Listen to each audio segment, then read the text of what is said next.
Okay, let's talk about one of the most powerful tools you can have in any negotiation, your plan B. Honestly, it's the secret to building real strength before you even sit down at the table, and we're going to break down exactly how you can use it. I mean, we've all been there, right? You get that sinking feeling, your back's against the wall, the pressure's on, and it feels like you've got no other option but to just take a deal you're not really happy with.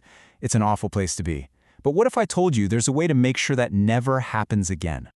So, let's just frame the problem here. When you go into a negotiation without a solid backup plan, it's kind of like you're trying to walk a tightrope, but there's no safety net underneath you.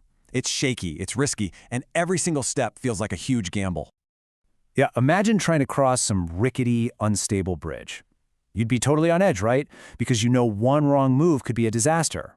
Well, that's exactly the headspace you're in during a tough talk when you've only got one single outcome you can accept. So, what actually happens when you're out there on that fragile bridge with no safety net? Let's get into the real, concrete consequences of not having that backup plan ready to go. And here's the real kicker. These things don't happen in isolation. They snowball. First, you feel trapped. That feeling of being trapped creates pressure, especially if there's a deadline. And when you're under that much pressure, you're way more likely to rush into a decision, which almost always means you end up with a bad deal. It's like a domino effect, and you're at the losing end. But, and this is the important part, it doesn't have to be this way.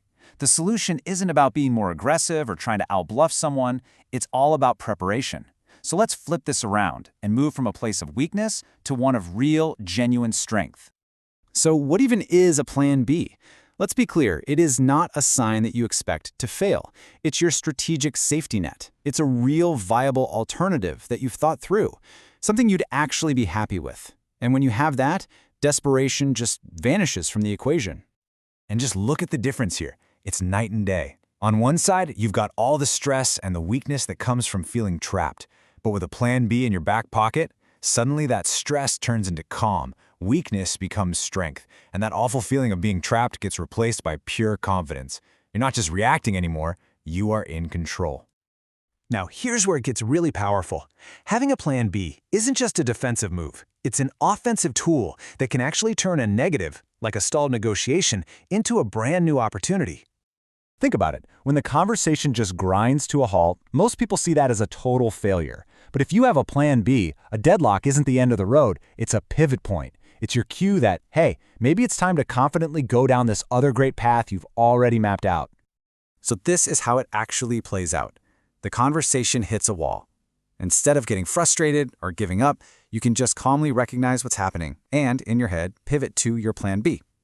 This lets you break that stalemate and start exploring totally new options, moving things forward instead of just letting them fizzle out. You know, this is a huge mental shift. When you hit an impasse, it isn't a failure, it's data. It's valuable information telling you exactly what doesn't work for the other side. That's not a loss, that's a lesson. And it helps you improve your strategy for next time, all while you confidently move on to your other great option. And all this preparation and strategy, it all builds up to the single greatest advantage you can have, having the genuine strength and, more importantly, the freedom to just say no. It's that hard work you do beforehand, your plan A, your plan B, maybe even a plan C, that gives you this incredible power. It gives you the confidence to fully engage in the conversation because you know your success or happiness doesn't depend on this one single outcome.